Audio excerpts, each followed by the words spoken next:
But Democrats joined Republicans in saying enough, these leaks must stop.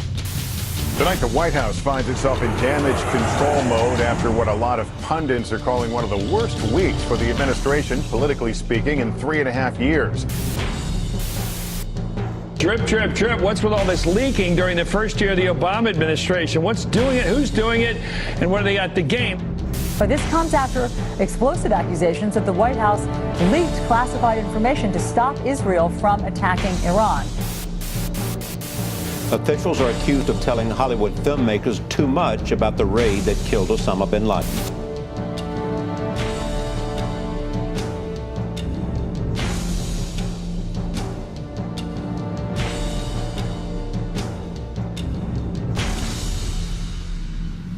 From our earliest days, we have recognized those who led our fight for freedom. Throughout our history, these brave men and women have put their lives on the line for us, our families, and our future. They made a pledge to fight for us and for the freedoms and liberties that define us as a nation. Many paid the ultimate price.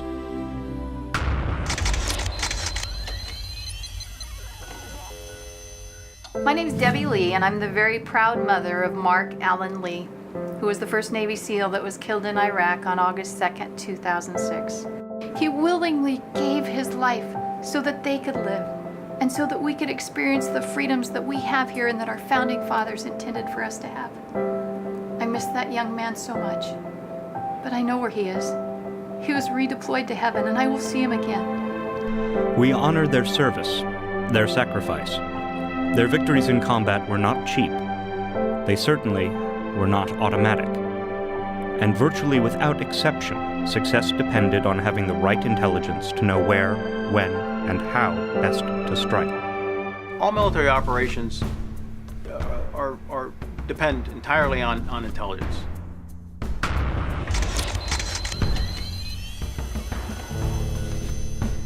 No one commits troops blindly in the field. It hasn't been done since the days of Napoleon, and even then, intelligence was necessary. Intelligence nowadays is crucial just to get the authorization to do even the most minor operation. You need intelligence to be able to identify your target.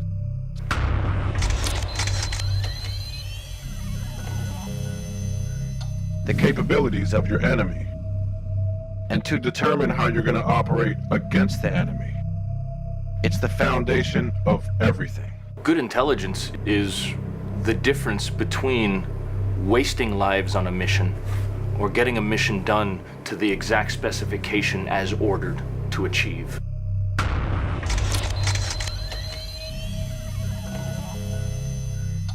Intelligence is the paramount. Intelligence is key to ensuring your operation is going to be a successful one. If you don't have good intelligence, you're probably not going to succeed.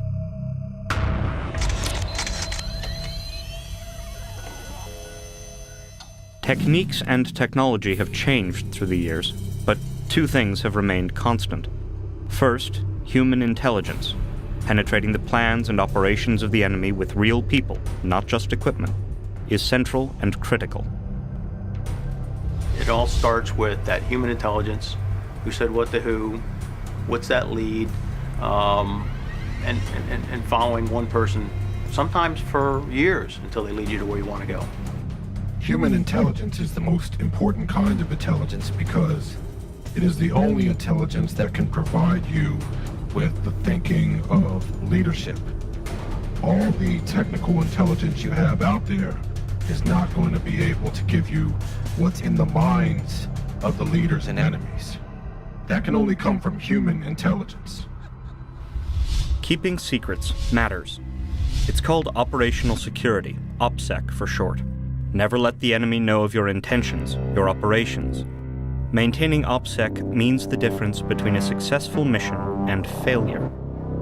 And when OPSEC is violated, our enemies gain the upper hand. As soon as you let anybody know what you have,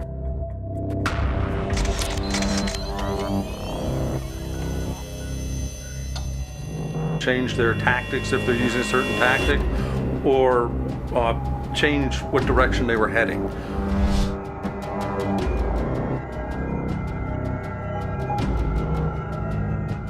There's a cost for our leaders grabbing for glory. Politics should never come before national security. Every time you leak intelligence like that, you lose assets. Some assets are just no longer usable. Other assets are actually found by our enemy and eliminated.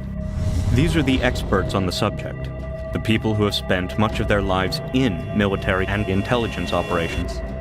They know what they are talking about, and they have had enough. They've come together to make sure Americans understand what's going on and what's at stake, protecting operational security. Their mission? Stop the politicians from politically capitalizing on U.S. national security operations and secrets. Remember May 2nd, 2011. Americans learned that Osama bin Laden had been eliminated. How did we learn about it? Tonight, I can report to the American people and to the world that the United States has conducted an operation that killed Osama bin Laden. I directed Leon Panetta, the director of the CIA, to make the killing or capture of bin Laden the top priority of our war against al-Qaeda. I met repeatedly with my national security team. I determined that we had enough intelligence at my direction. I directed. That was kind of infuriating to a lot of folks, especially those who've been in the fight. This administration didn't capture or kill or eliminate bin Laden or anybody else. There's a whole lot of folks in the military and intelligence community who've been working on this for a very long time. Mr. President, you did not kill Osama bin Laden. America did. The work that the American military has done killed Osama bin Laden. You did not. So for someone to sit around in a support position and say, we killed Osama bin Laden,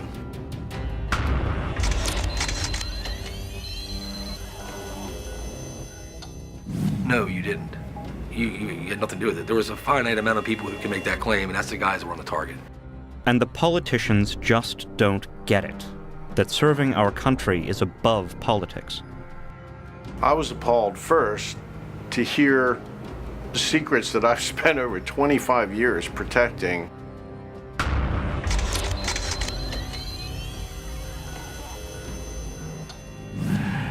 Cover name of a unit, the actual name of a special mission unit, and the location of a special mission unit, all reported within the same sentence.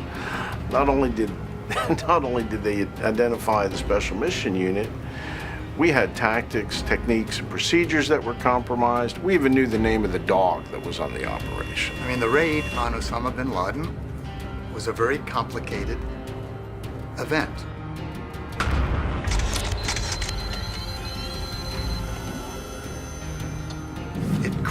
It entailed a lot of very, very sensitive methods. I mean, start with the helicopter.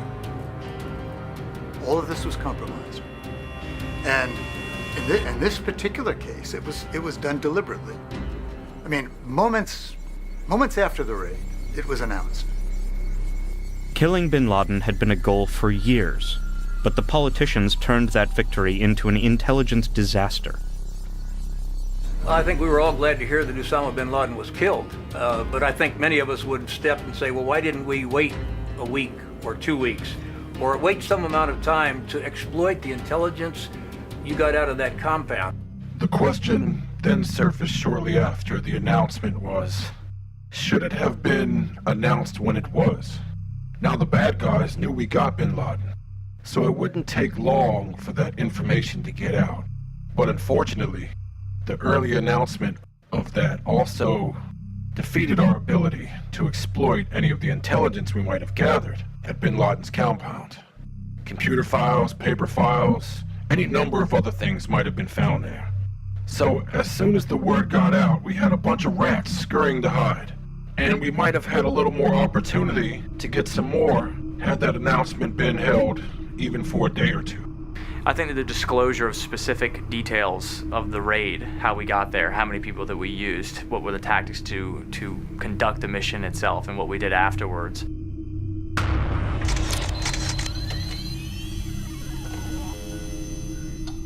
I believe that a 10-year-old would be able to understand that if you disclose how we got there, how we took down the building, what we did, how many people were there, that it's going to hinder future operations and certainly hurt the success of those future operations for DOD, for military, for intelligence community, and everybody as a whole. And what about the people who put their lives on the line to help us eliminate Osama bin Laden? What happened when the administration made it public? Who was on our side? We've had enough difficulty. Recruiting sources is never an easy thing to begin with, particularly in today's environment. But one of the most important things that any intelligence operator must do is protect that source. And with wanton disregard, this administration, the leaked information, deliberately or otherwise, that led to the identification of the Pakistani doctor that helped us in achieving our goals in killing bin Laden. That makes it almost impossible to recruit other human sources. Worse than ever are leaks coming out of the White House.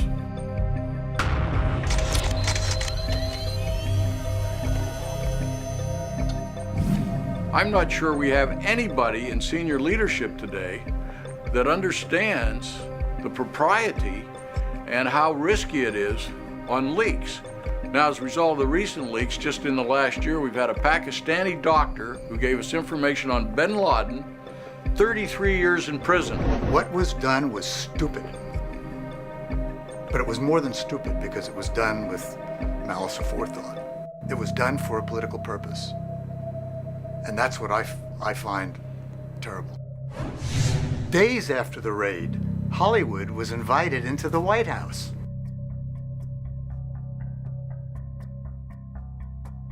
So that they could receive a briefing on exactly how the raid took place. What kind of sources we had, what kind of methods we used, all for the purpose of making a Hollywood movie. And somewhere in this administration, perhaps at the highest levels, there are people who don't understand what the requirements are that are put on everybody else. When we divulge national security information, such as the identity of the organization that killed Osama bin Laden, we have now put all of those men, all of their families, everybody around them at some sort of risk. And when is the payback going to come? Well, it didn't come immediately. It might not come this week. It might not come next year. But be assured, we have a lot of enemies out there. Not content to go for political gain at the time, the administration decided to double down a year later, to take a victory lap to try and get more political advantages, and airing a campaign commercial about the raid. We have become a political weapon. We are not.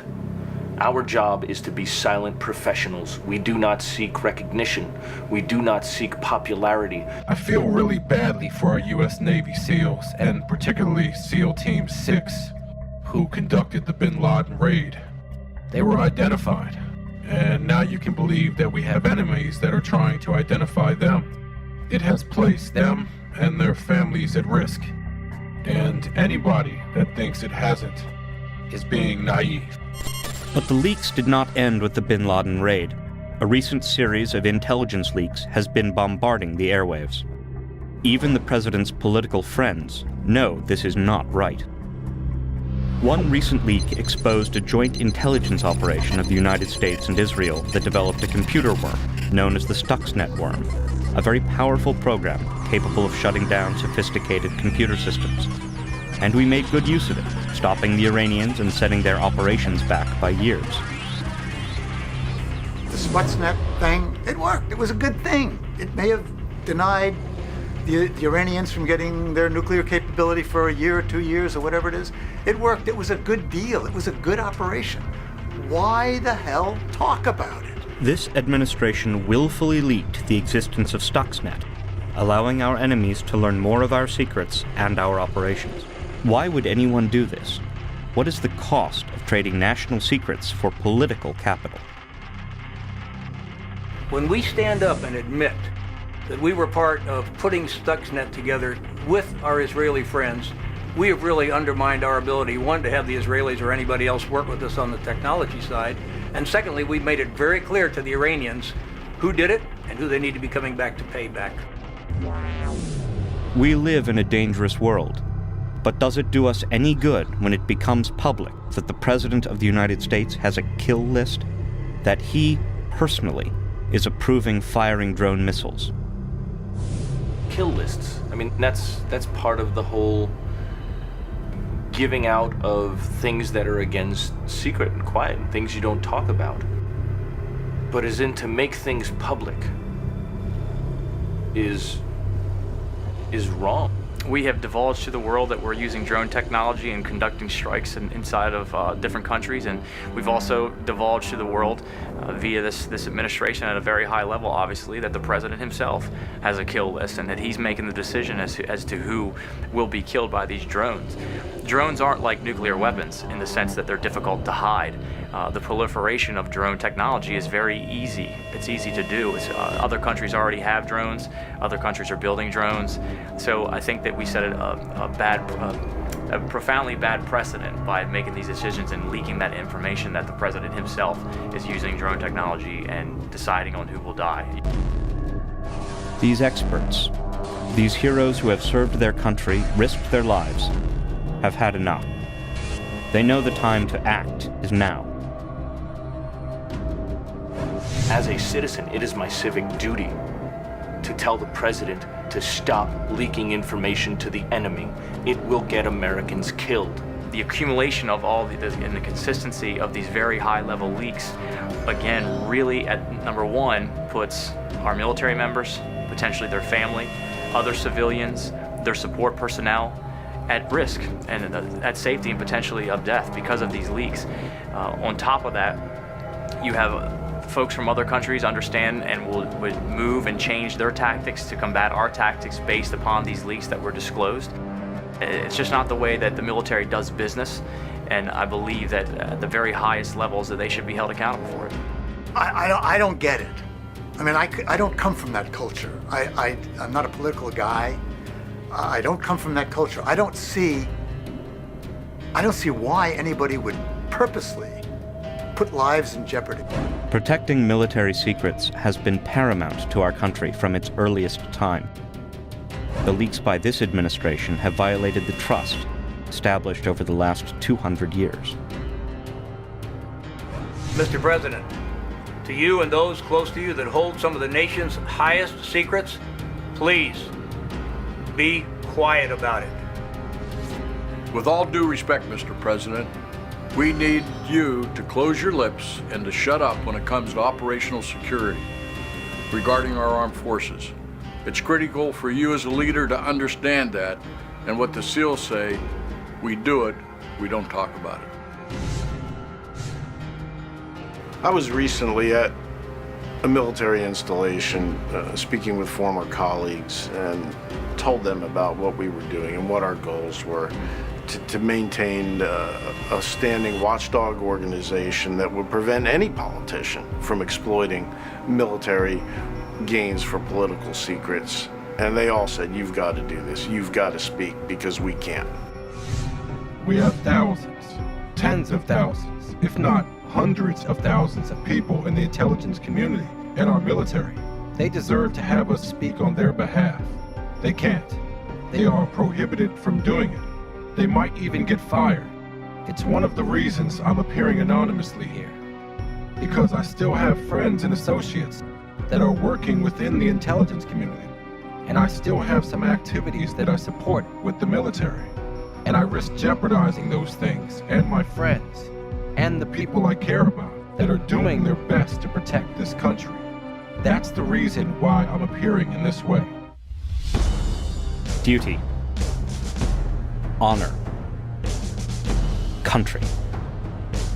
Values fought for by our heroes, selflessly and without thoughts of glory or recognition, while protecting the freedoms that make America the guiding light around the world. We've got to stand up.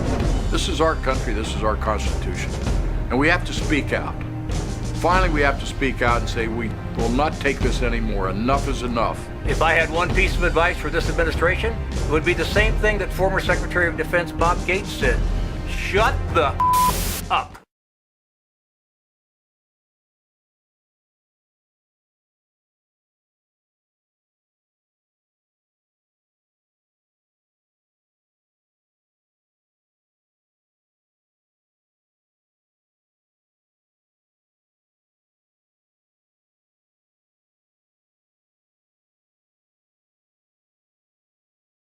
Our organization, OPSEC, or short for Operational Security, consists of Special Forces, Delta Force, Marines, Navy SEALs, folks from the intelligence community, and I think it's been great to have a coalition of folks that are coming out and speaking out because they're able to have a voice and lend their voice to the active duty men and women who are over there overseas fighting for us right now.